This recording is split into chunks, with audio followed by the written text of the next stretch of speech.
Hey, superstars. Thanks for joining us today. I'm your host, Aaron Zakowski, and today I'm chatting with Gabriel Ehrlich. Gabriel is a B2B marketing expert and the founder of Remotion, a LinkedIn ads agency based in Tel Aviv, where he has worked with clients such as WalkMe, Gong, Yotpo, Monday.com, and many more. Hey, Gabriel, how you doing today? Doing good, Aaron. How are you? Doing fantastic. So happy to get you on the show. We've known each other for a couple of years now, and it's one of our first chances to really get a deep conversation. So I'm excited. Yeah, I'm looking forward to this. Great. So first and foremost, tell us a little about yourself and about your agency, Remotion. Sure. So I'm the founder and CEO of Remotion. Remotion is a LinkedIn ads agency based out of Tel Aviv, Israel. I've been doing digital marketing for my whole career and performance marketing and B2B marketing for the last 10 years about. And I really got into LinkedIn ads about 5 or 6 years ago. And since then, really just kind of doubled down on that and then tripled down on that over the last few years. The agency has grown. We're about 8 people now, all based out of Tel Aviv. Our main focus is really to work with fast-growing tech companies that want to get their LinkedIn ads right and want to get turn their LinkedIn ads activities into not just lead generation machines, but revenue generation machines. Right. So in the marketing space, I know a lot of people that specialize in Google ads, that specialize in Facebook ads and other specialties. It's actually surprising there aren't that many people that are really, focused on LinkedIn ads. So how did you choose and how did you fall into this niche? Because it's a unique one. Yeah, almost by mistake. I can't really say that I was that clever about it. I mean, I was working at an agency before this one, and I had several B2B clients. Nobody was really looking at LinkedIn at the time, and I kept trying to push it. Ultimately, I just started to play around with it myself and got a little bit of experience there. And then my first few clients, that was really my foot in the door. And I think, one of the things that I think allowed me to get good at the platform is I just really, really love the level of targeting. And I've just been, playing with that and honing in on that and perfecting that over the last several years. And then, I didn't say specifically that I'm a LinkedIn ads agency until about 2 years ago. Before that, I was just saying, hey, I'm a B2B marketing agency or B2B PPC agency or something like that. Mm-hmm. But what I noticed was that the clients that I was, focusing mainly on LinkedIn ads for were the clients that I was most successful for. So, ultimately you say to yourself, hey, this is where I'm doing good. This is where I'm, being able to do a good job for my clients. I might as well focus there. It's strange. I think it's just kind of a snowball effect where it's just the more experience I get at it, the better I can perform there, then the better my reputation becomes. And one of the other things that has really helped me by focusing on LinkedIn ads is, a lot of those companies that you read off, WalkMe, Gong, Yotpo, like they probably wouldn't have come to me if I was a Facebook agency or a Google agency, because they would either want to do that in-house or they would have done that with another agency. Mm-hmm. And that sort of gave me an opportunity when I was just getting started for people to say, hey, this LinkedIn thing is experimental. We have Google ads people here in-house or Facebook people in-house, but nobody here really knows how to do LinkedIn. So here's a few $1,000 and you give it a shot.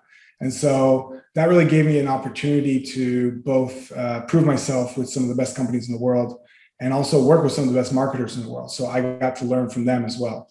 Brilliant.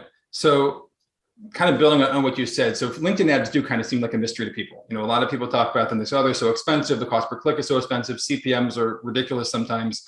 And yet we obviously know that they can work. And to be quite honest, even here at my agency, Zamo Digital, we've done Facebook ads. We thought it'd be, we're good at Facebook ads, so let's do LinkedIn ads. And we had challenges also. At first, it seemed like it was a success. We were getting lots of leads using lead form ads. We looked at the leads coming through. It was the right company. It was the right position. We're feeding them into a really good, email drip sequence. And yet all these apparently really good leads were just not turning into good opportunities for our clients.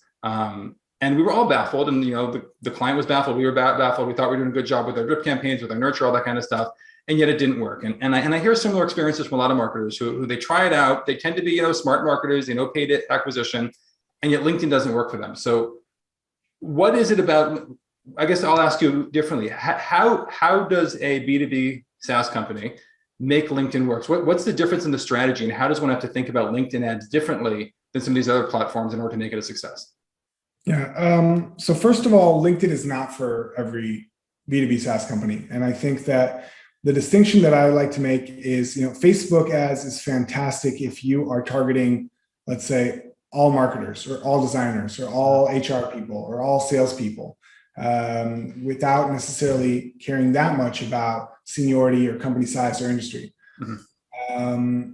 And it's also really great when you're, selling like subscription software that's like no touch, or, that you can really activate people through drip campaigns. Monday.com does incredible stuff with Facebook ads.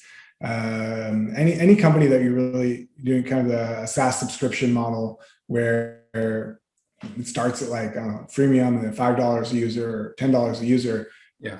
Amazing with Facebook.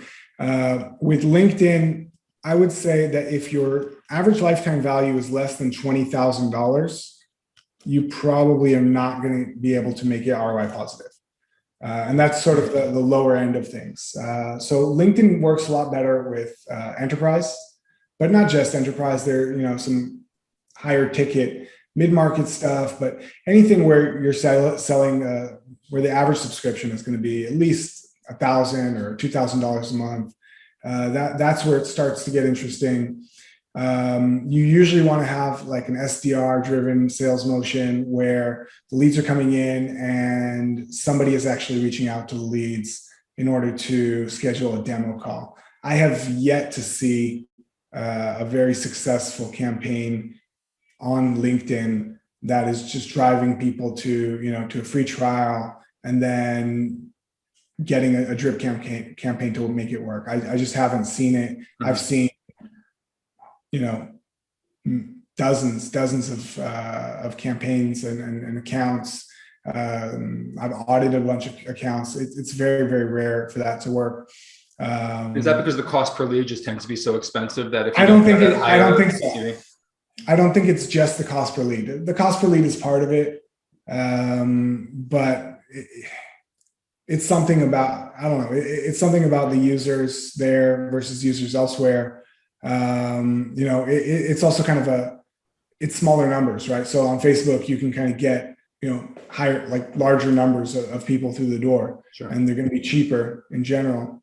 So that might be part of it. In terms of cost, LinkedIn is expensive. But when you compare, so for just looking at quality, right? Just looking at, if we're looking to target, let's say,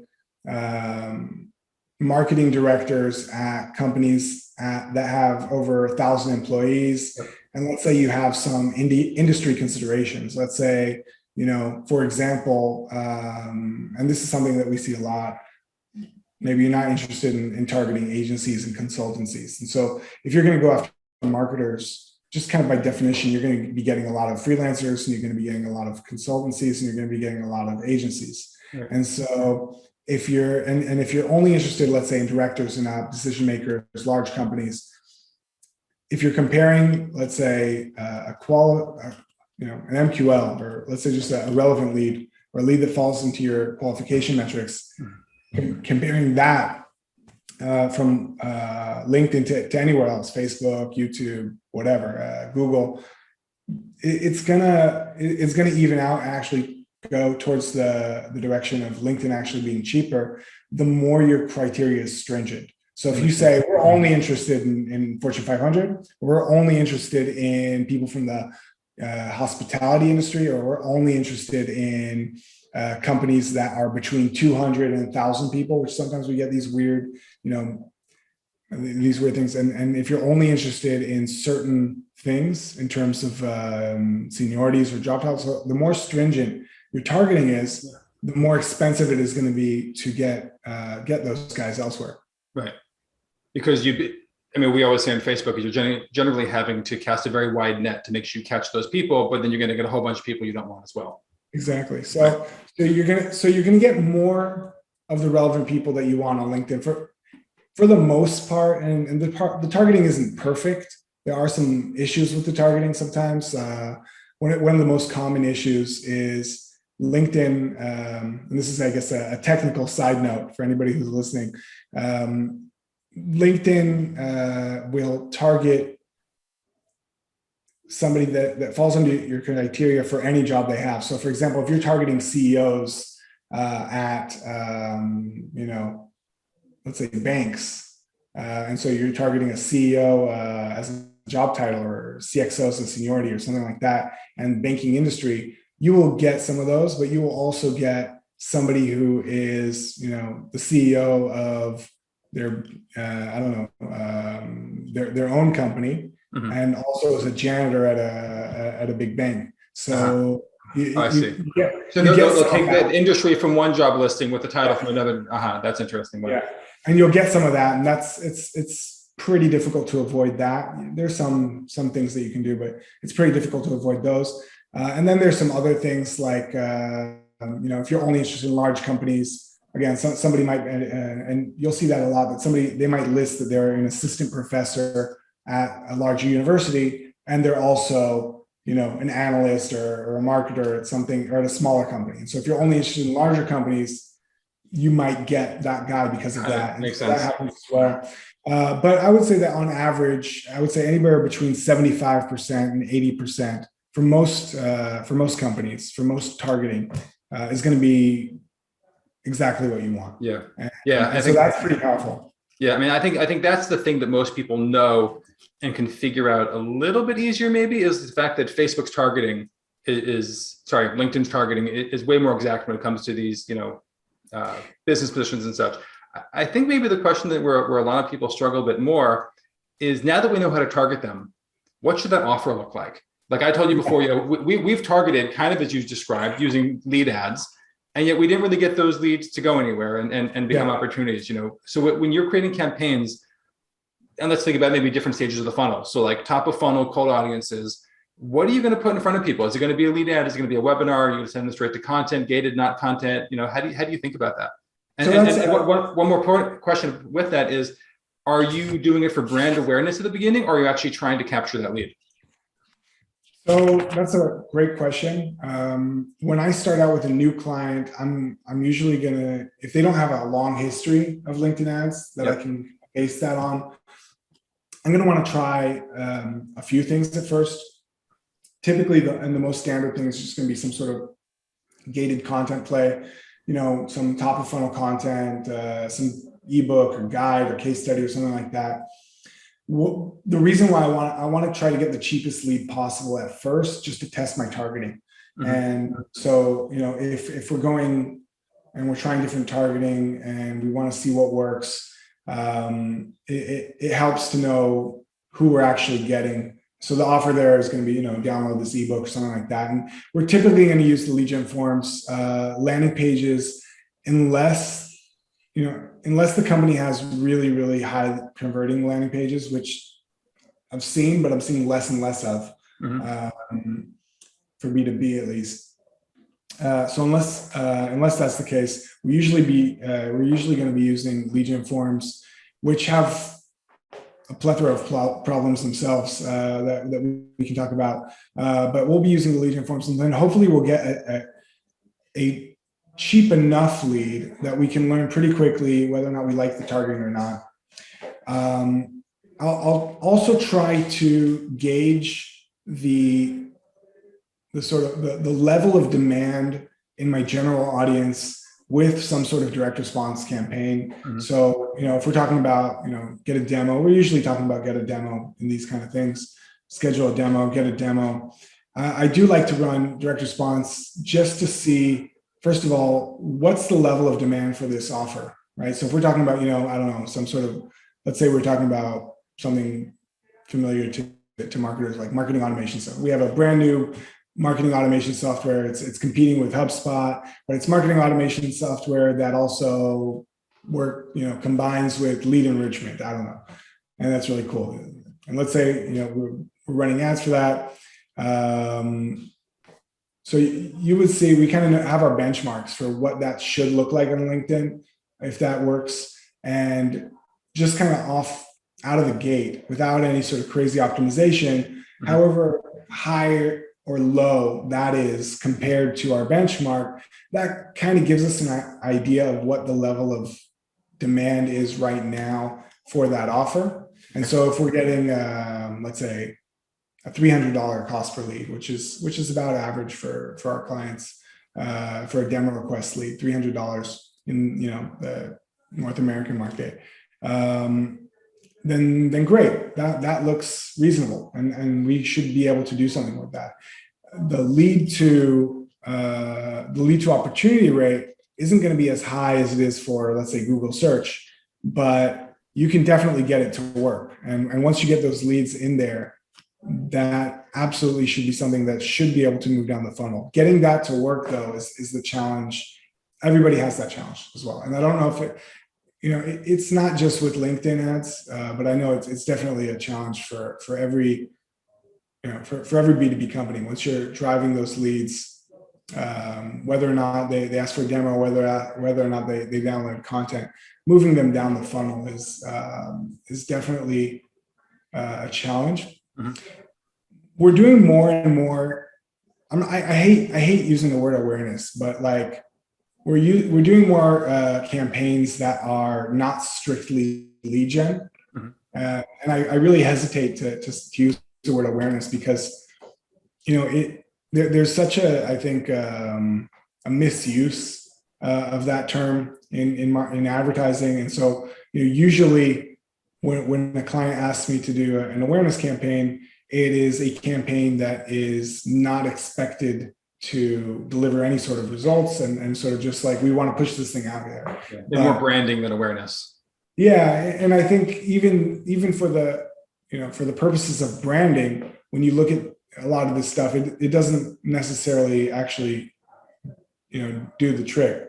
And we kind of know, especially if it's like blog post stuff, and people love to do the blog post stuff. The problem is, it does not make sense to do that on LinkedIn at all. Like, never ever. And if you're listening to this and you're a marketer, never ever promote blog posts on LinkedIn ads. It is, LinkedIn ads is expensive, but it's really expensive if you want to measure the cost of somebody reading your blog post. It is cheaper to get a lead in general. It is cheaper to get somebody to sign up to your content or something. It is cheaper to get a lead to get somebody to actually scroll down and read a decent percentage of your content. So what do you recommend instead as a branding or video? So if your intention is for somebody to know about something, whether that something is your product or the problem that you're solving, or if it's educational and you just want to show off that you know your stuff, or if it's maybe a testimonial and it's just kind of showing, hey, doing the social proof thing and showing, hey, people like us and we're well respected in the industry, that's great too.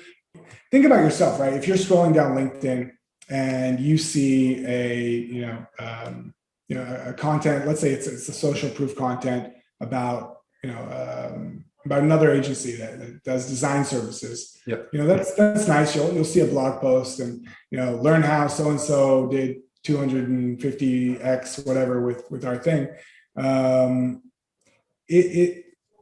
You're even if you click on it, most people are not going to read that much. They're not going to scroll down that much. They're not going to read that much. Whereas if the video is done well, and it's like 15 or 30 seconds, that the main quote that you want people to actually walk away with, they're going to get that from the video. And so if you're going to calculate kind of the cost per whatever, like the cost for people figuring out what it is you're talking about, with video, it's much cheaper, because you have the message in the creative itself. You have the insight that you want people to take away from it in the creative itself. Whereas with a blog post, people have to click on it and then they have to read the whole thing. Right. So they get all the value right there within the post you're promoting, whether I'm assuming whether it's a video, whether it's an image, text, whatever it's going to be, and make sure it's just all right there. Yeah. But I guess to go back to, I guess, the original thing. So back to, I think your first question, it is something that a lot of people ask, first of all, just cost wise, LinkedIn is expensive, cost per click, and by the way, it's getting more and more expensive all the time. Since COVID started, more and more companies' budgets are going to digital, and LinkedIn is no exception. So LinkedIn's just getting more and more expensive all the time as well. Whereas, I would say the benchmark cost per click was around $10. Now it's closer to $15. For some audiences, it can easily get up to $18 or $20, $25 sometimes. So it's really expensive. But if you want to get in front of, if you have a distinct audience, and forget about the performance for a second, just for a second, right? We're all performance marketers, so we can only forget about it just for a second. But let's forget about the performance just for a second, and let's say you truly have a unique audience that you won't be able to reach, in a good way elsewhere. So, for example, like I mentioned, companies, people that work at companies that are above 1,000 people, or people that work in specific industries or specific job title, or really, really, niche job titles. And we see this all the time with some of our more technical clients, where they're interested in software developers that have a certain skill, or a certain, that they're proficient in a certain language, work with certain technologies, and work within certain industries. We definitely see that LinkedIn is the right way to get in front of them. Now, just that in and of itself, being able to know where your audience is, being able to address them, being able to market to them and advertise to them at scale, in and of itself is an asset to a company. And I would argue, before you're even talking about the performance, let's see, can we get in front of these guys? Can we get in front of your audience here? And what is your alternative to getting in front of them? Right. If you don't have a great alternative, if Facebook isn't working for you, if Google isn't working for you, there are no conferences and there's not much else you can do. I would absolutely argue just cracking that, just the targeting part of it, in and of itself is an asset. Sure. Now let's try to figure out how we can bring them in the door. Let's figure out how we can move them down the funnel. What's right for these guys versus those guys. Some audiences, some people, aren't ready. And this is a big thing as well especially for enterprise. Enterprise sales cycles are long. They can be 6 months, 9 months, a year. If you're selling to a public company, it can be a year and a half just to get board approval for any large purchase. Yeah. So, the time frame needs to be different, and looking at it needs to be different. And so you kind of have to have a longer view of that. And what we see, number one, is 100%, like, these leads are not going to move themselves down the funnel. So the drip campaigns on LinkedIn, just forget about it. Like, they're an assist. They're not going to move the leads down the funnel. It has to be followed up with by an SDR.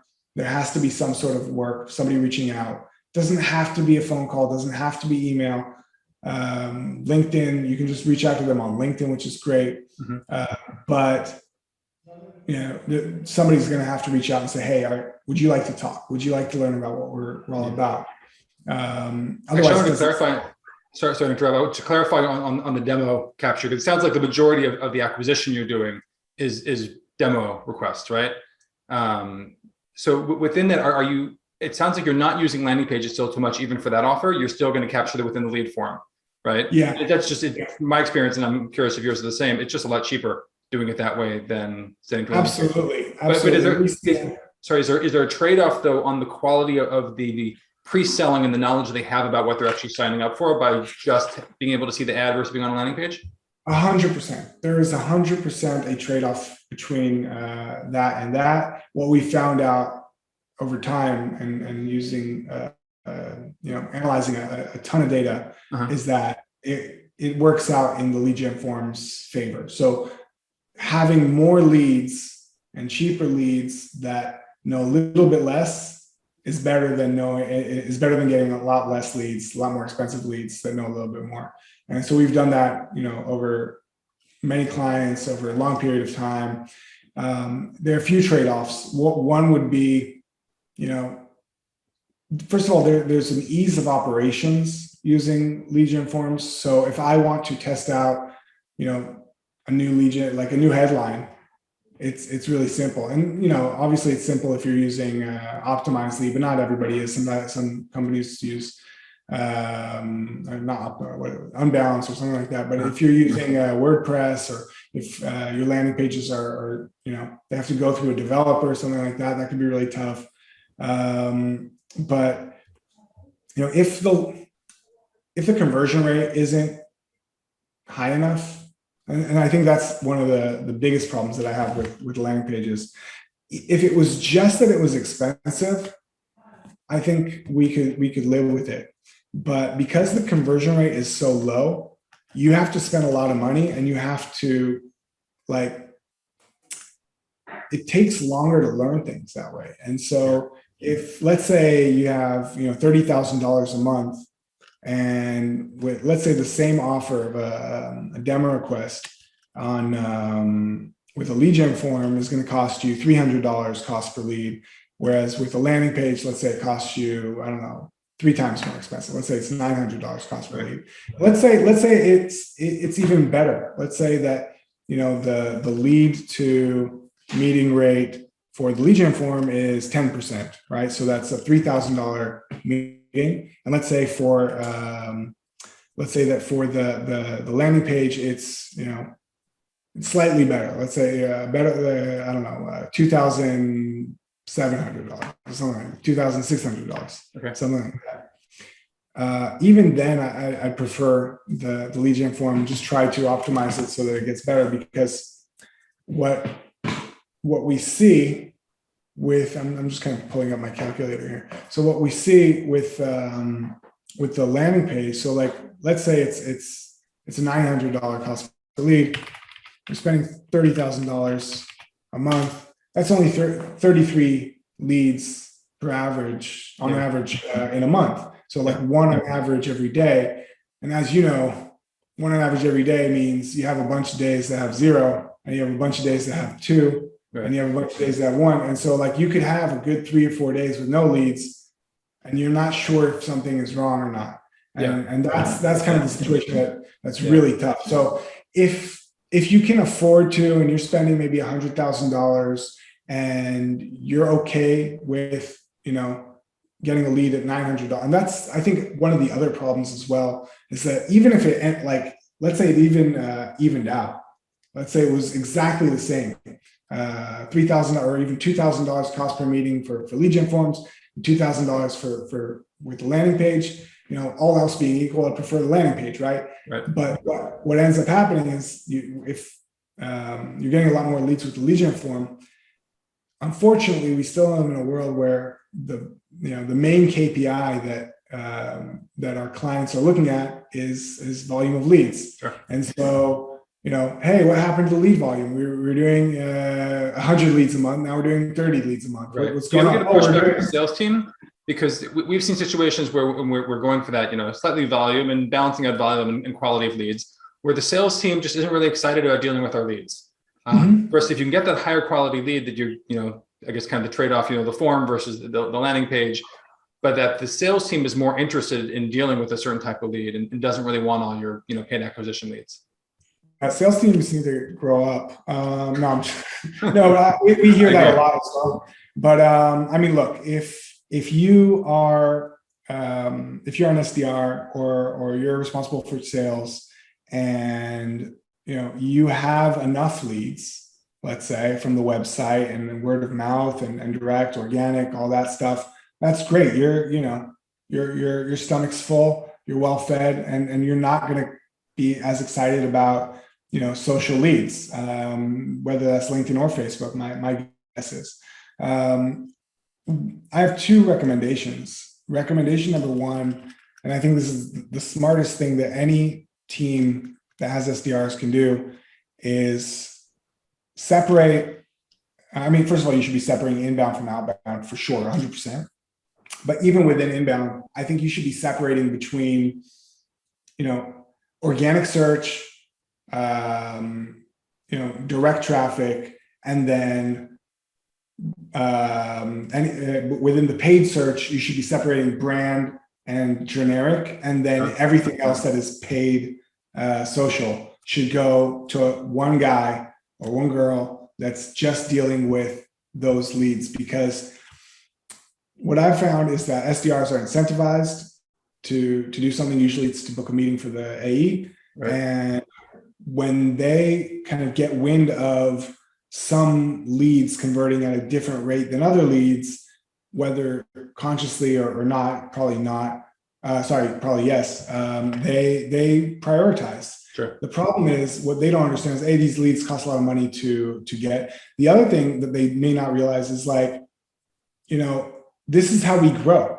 This is how a company grows, is by finding an engine for growth. Just turning those leads that have done their own research, that have Googled you and asked a friend, and they've read your website inside and out. Yeah. Now they're going to the website and they're asking for a demo. Versus somebody who they just heard about you for the first time.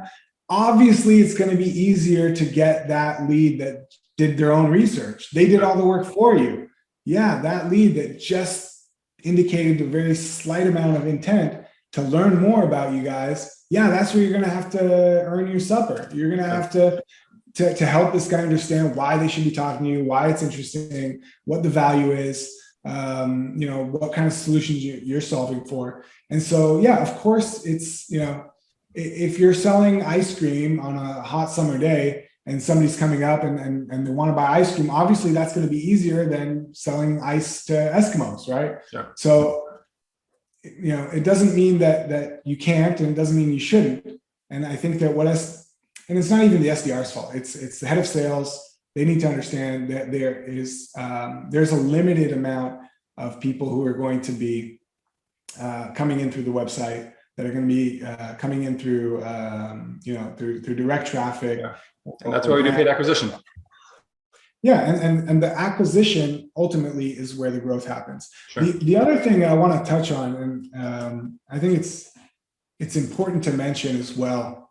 I don't think people realize how much that paid advertising, whether it's Google or LinkedIn, has a halo effect. And what I've found is that when I'm doing LinkedIn ads for a company that has never done anything else, that they have zero leads basically, and you're working with a fresh canvas, what we see is that there are a ton of leads coming in that are unattributed.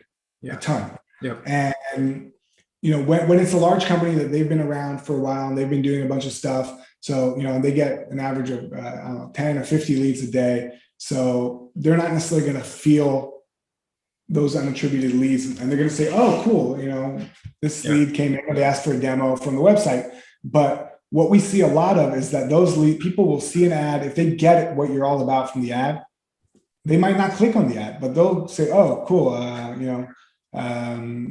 this company solves my CRM problem. Interesting. I have a CRM problem, but I don't really want to click on their ad because I kind of know how that stuff works now. And I know once I do that, they're going to follow me all over the universe, and I don't want that to happen." So they go and they Google and they read reviews and they check out the LinkedIn page, and they, maybe they ask a buddy, and their buddy says, "Oh yeah, I've been using these guys for years, and that's really cool." Right. And so then they go into the website and then they ask for a demo, and the SEO team is high-fiving itself, right? But this is 100% from we've seen the same thing with paid ads, whether it's Google or Facebook or other platforms, has the exact same effect. It's absolutely true. Yeah. It's an important point for companies to remember. Yeah, it's so important. And I think one trend that I'm seeing is more and more marketing departments are looking at the effect of advertising more holistically. So they're looking at the total spend, and then the total volume of leads, and the total volume of meetings, and opportunities and pipeline source to marketing as a whole, because there's no such thing as real attribution in B2B. It's just non-existent. This is not e-commerce. Even e-commerce is tough, but it's it's impossible to get real attribution. And when you actually ask people, and this is fascinating, when you actually ask the leads, where have you heard about us, right? They'll give you reasons that are not what is listed under their CRM as their UTM underscore source. Mm-hmm. It's not as black and white. And they might, it might say, Google search, or it might say direct, or it might say unknown, but they're going to say, oh yeah, I see you guys all over the place. Oh yeah, my buddy told you about, told us about you. Or, I worked with you at our last company. Okay, that's really interesting. How did the last company hear about you? Oh, from Facebook ads or from LinkedIn ads. Yeah.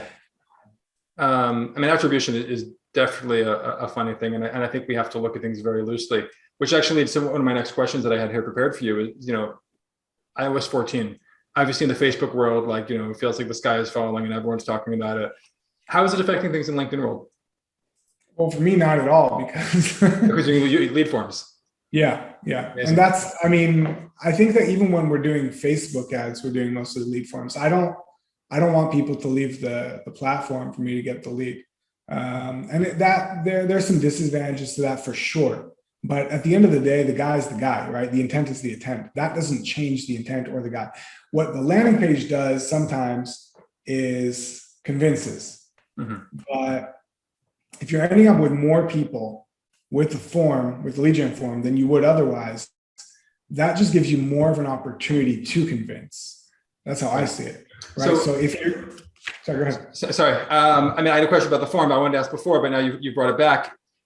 In terms of qualifying people within a native form, LinkedIn theoretically could be Facebook also.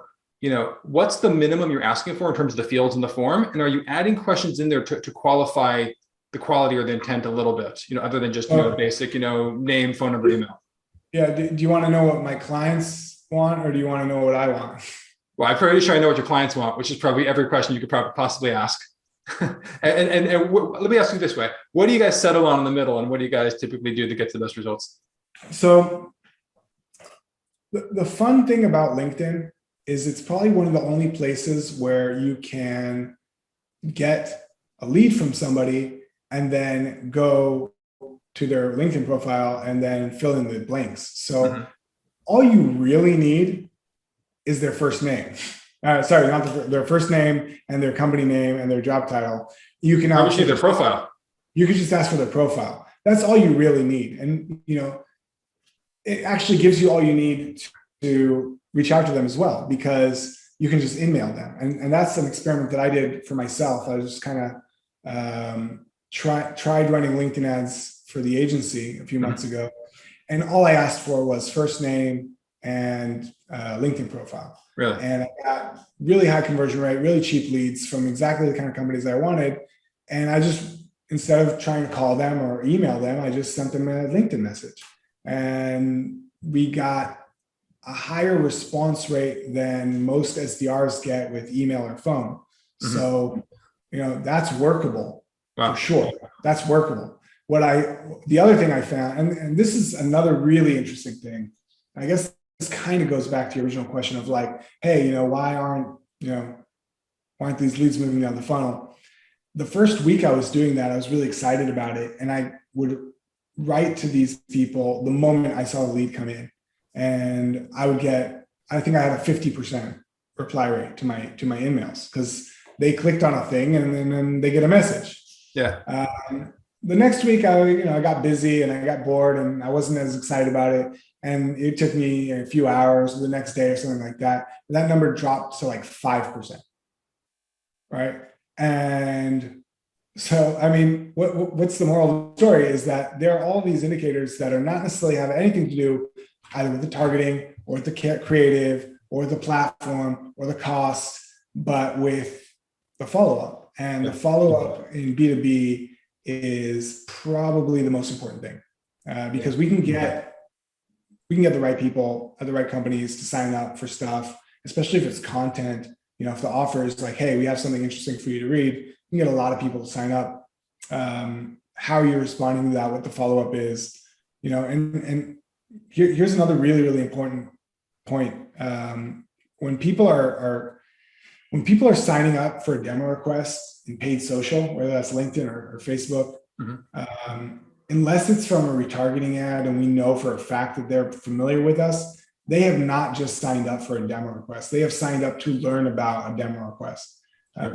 People really don't realize that. And so when the SDRs, following up with an email or a message, it's like, here's a link to my Calendly for you to schedule that demo. And then they're like, what are you talking about? What is this? And so, yeah, one of the big trade-offs from lead gen form to landing page is they don't necessarily know exactly what you're selling here. Yeah. But that's 100% what the email is for and what the SDR is for. If the landing page does that job and is convincing, and then they still do it and they sign up for a demo and they show up for the demo, that's great. But yeah, that doesn't happen that much anymore. Landing page conversion rates on LinkedIn are in the vicinity of 0.5% to 1.5%. Wow. Yeah, and with cost per click being what they are, you can imagine how expensive that is. So really tough to make that happen. So I would much rather just get the cheapest lead possible, and work and have the SDRs work the leads. Obviously that's expensive, and it isn't a one size fits all solution for everybody. But I think that is the fastest way to grow. If you're trying to get demos and opportunities, that's what I've seen. That's my, when I actually see the machine in action, I see companies that are working with these leads and turning them into pipeline. That's what they're doing. They're reaching out and they're scheduling demos like that. Yeah, makes sense. Awesome. You've demystified, I think, a lot of the things that people are wondering about and struggling about with LinkedIn ads. I know you got a hard stop pretty soon. So let me quickly, we got a lightning round we usually do. 5 quick questions, 5 quick answers. And then I'm going to let you bounce and get on with your day. So first question, what's your personal situation? Single, married, kids? I'm not married, but I'm in a long-term relationship and we have 3 kids. Okay, awesome. What book would you recommend for people to read? It could be a fiction book, a business book, doesn't matter. I just finished this really, really great book. It's the autobiography of Paul Van Doren. He was the inventor of Vans, like the Vans shoes. Oh, really? Incredible business book. I'm a fan of surf and skate culture and clothing, and I've been a fan of Vans, since I was a kid. And I didn't really know the story, and it's just incredible entrepreneur and incredible business book. Really learned a lot from that. Very cool. What's your favorite marketing productivity tool right now? Marketing productivity tool. Wow. Like, what do you mean? Like any tool you're using right now that's just you're loving, helping your business? So I'm getting into Notion. Okay. If you're familiar with that, I've tried everything, Monday, Asana, all of that. But yeah. And it's less for the marketing. As we grow as an agency, having a system in place for all the stuff that we do is becoming more and more important. And I'm trying to find something that really is flexible. Notion is really cool. It takes some, you have to kind of learning curve. There's a learning curve, but once you get it, it's not that long and it's really powerful. It's just like it's really a strong tool. A lot of people swear by it. I checked it out and that learning curve keeps tripping me up. Who's your favorite marketer that you're learning from these days? Wow. My favorite marketer that I'm learning from these days. I'm not listening to a lot of marketers these days, to be honest. Or maybe a business person that you're learning from. Yeah, no, I'm in terms of just my own learning, I'm just trying to, I like reading history and autobiographies right now. Okay. I don't think I'm paying too much attention to what anybody else is doing, really. Cool. That's good. And last question, where can listeners go to learn more about you? My LinkedIn. I'm all about LinkedIn. So follow me on LinkedIn. Gabriel Ehrlich, EHRLICH. I write there a lot. I have a newsletter there that I publish every month or so. Nice. And we'll definitely link to that in the show notes so people can find you easy. Yeah. Awesome. Okay, fantastic. Gabriel, this has been great. You showed a ton of value. I know I've gotten a lot of value out of it. I know the listeners will as well. So thank you very much. Amazing.